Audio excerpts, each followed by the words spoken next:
Good morning class 9। कल मैंने आप लोगों को थ्योरम पढ़ाया था मैंने, जिसमें वो रूल था SAS रूल। उस SAS रूल को मैंने कल डिस्कस कर लिया था। अब मैं स्टार्ट करने जा रहा हूँ थ्योरम 7.1, जिसका नेम है ASA कॉन्ग्रुएंस रूल। ASA का क्या मतलब है? Angle side angle. इसका मतलब ये है, इसके नाम से ही समझने की कोशिश करो कि दो एंगल हैं और उनके बीच में एक साइड है। दो एंगल और उनके बीच की साइड, ठीक है। अगर किसी एक ट्रायंगल के दो एंगल्स और उनके बीच का कोई साइड किसी दूसरे ट्रायंगल के दो एंगल्स और उनके बीच के साइड के इक्वल हो, तो वह दो ट्रायंगल्स आपस में कॉन्ग्रुएंट होते हैं। ये रूल ये कहता है। तो इसको इसमें एक्सप्लेन किया गया है, two triangles are congruent if two angles and the included side. इस बात को ध्यान रखना, इंक्लूडेड साइड मतलब उन्हीं दोनों एंगल के बीच की साइड होनी चाहिए, वो कहीं अलग नहीं होनी चाहिए उनसे।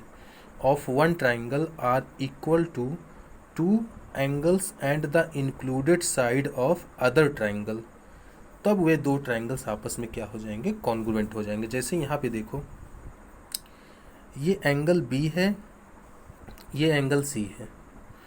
इस एंगल B इस एंगल C के बीच में जो ये इंक्लूडेड साइड है वो है ये BC, ठीक है।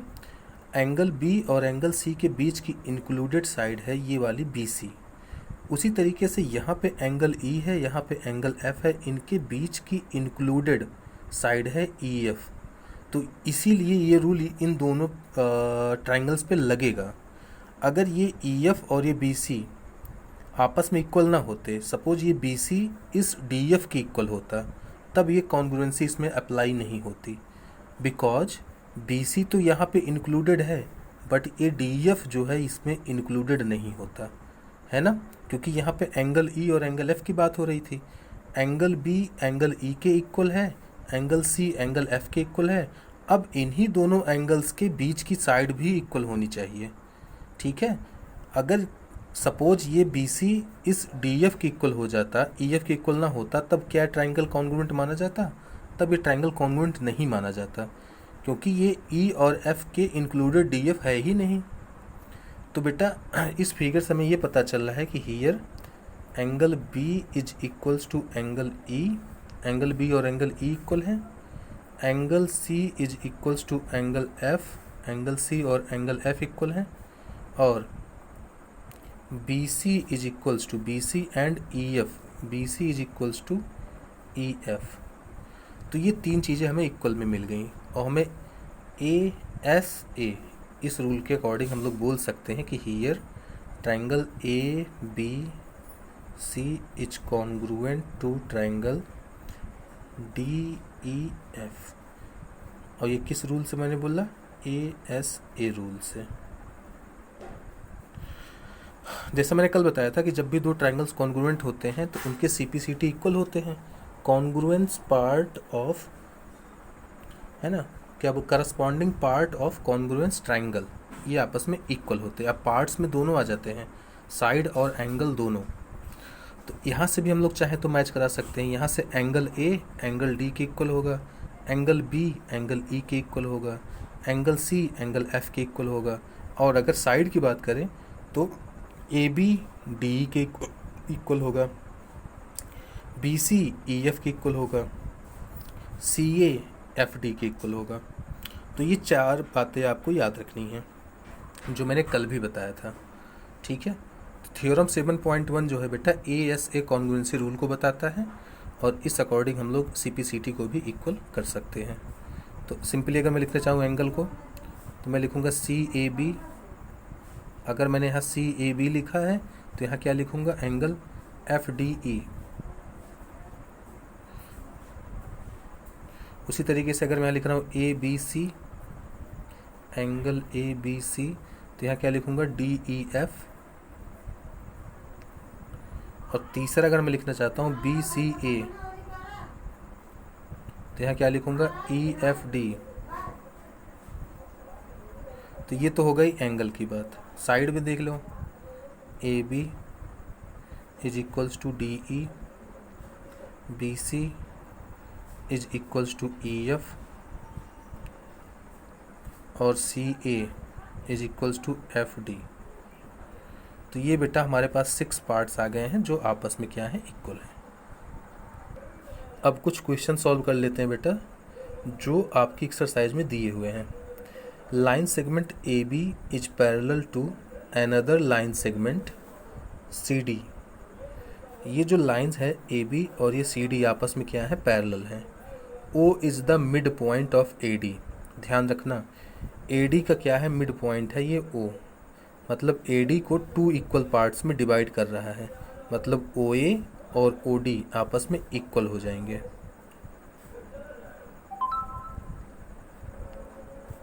ठीक है, आगे क्या लिखा है, so that triangle A O B is congruent to triangle D O सी।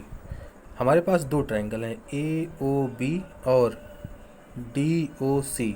हमें इन्हीं दोनों को कॉन्ग्रुएंट प्रूव करना है। तो जब भी किसी भी 2 ट्राइंगल को कॉन्ग्रुएंट प्रूव करना हो तो पहले उन दोनों ट्राइंगल को लिख लो, triangle A O B and triangle D O C, जैसा क्वेश्चन में दिया हुआ है। अब इस फिगर को देखो, ए ओ बी ट्राइंगल कहाँ है, ए ओ बी ये नीचे वाला, और डी ओ सी कहाँ है, डी ओ सी ये ऊपर वाला। अब एक एक करके इनके कॉन्ग्रुएंट पार्ट्स को देखते हैं जो भी क्वेश्चन में दिया गया है। पहला क्या हमें पता चला है, भी मैंने बताया था ओ जो है मिड पॉइंट है, तो ओ ए और ओ डी आपस में इक्वल हो जाएंगे। यहाँ से देखो ए ओ, इस जगह से A O is equals to D O, क्योंकि ए ओ और डी ओ आपस में इक्वल हैं बिकॉज मिड पॉइंट्स हैं।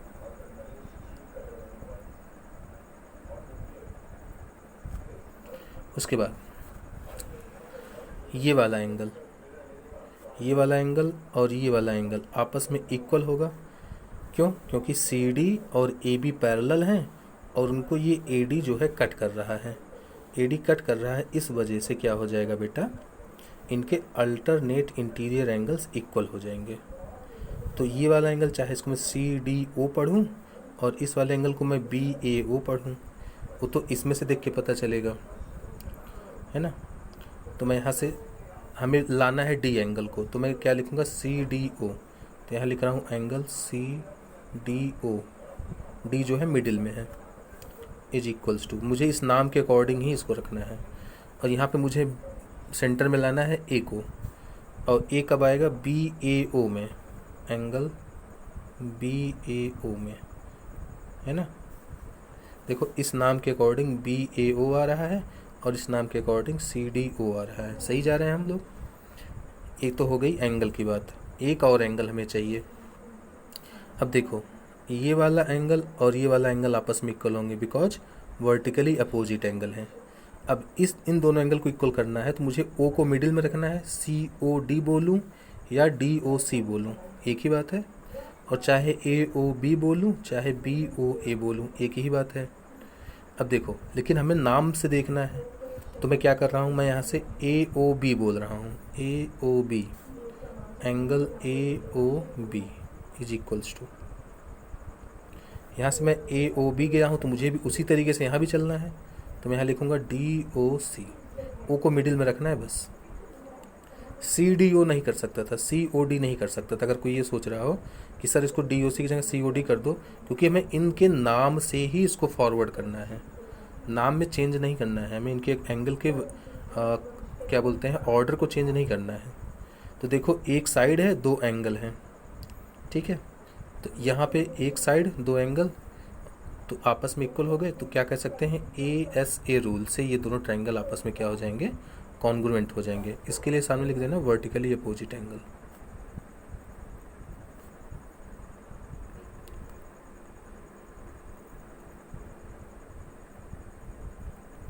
और इसके लिए लिख लेना क्या, अल्टरनेट इंटीरियर एंगल।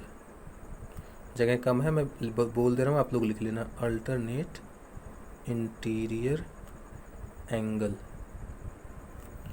तो इस वजह से क्या होगा बेटा, triangle A O B is congruent to triangle D O C. ये किस रूल से हुआ, ये हुआ है ए एस ए रूल से, ठीक है। अब जब 2 ट्रायंगल्स कॉन्ग्रुएंट हो जाते हैं बेटा, तो उनके CPCT इक्वल होते हैं। अब ये सेकंड में ये कह रहा है कि आपको ये भी प्रूफ करना है O is also the mid point of BC। अगर O जो है BC का भी मिड पॉइंट हो जाए तो क्या होगा, तो ये होगा कि OB और OC आपस में इक्वल हो जाएंगे। सो बेसिकली हमें ये प्रूफ करना है कि OB और OC आपस में इक्वल है। और जो यहाँ से प्रूफ हो भी रहा है, क्यों OB और OC आपस में इक्वल आ रहे हैं, क्यों आ रहे हैं, क्योंकि ये CPCT है। उनके साइड्स आपस में इक्वल होंगे, उनके करस्पॉन्डिंग एंगल्स आपस में इक्वल होंगे। तो ये तो CPCT के अकॉर्डिंग हो गया और यही हमको क्या था, प्रूफ करना था। ठीक है, नेक्स्ट क्वेश्चन है बेटा, ABCD is a quadrilateral in which AD is equals to BC। AD and BC क्या है, आपस में इक्वल है। And angle DAB is equals to angle CBA। Angle DAB is equals to angle CBA. Prove that triangle ABD is congruent to triangle BAC। हमें इसके नाम पे ही चलना है। तो जैसा भी मैंने बताया था, ले लेते हैं triangle ABD and triangle BAC। अब इन्हीं दोनों ट्राइंगल को हमें देखना है। AB और D ये ऊपर वाला बन गया और BAC ये नीचे वाला बन गया। अगर आपने ध्यान दिया हो तो AB एक ऐसा इसमें साइड है जो दोनों ट्राइंगल में है ना। AB एक ऐसा साइड है जो दोनों में है, तो जो दोनों में है वो तो हमेशा इक्वल ही रहेगा ना। AB is equals to AB because ये क्या है, कॉमन है। तो एक चीज़ तो हमें यहीं से पता चल गई। अब आगे देखते हैं, इसने और कुछ भी बताया है कि in which AD is equals to BC। तो AD और BC आपस में इक्वल हैं। तो ट्राइंगल ABD में AD तो आ ही रहा है और BAC में BC भी आ रहा है।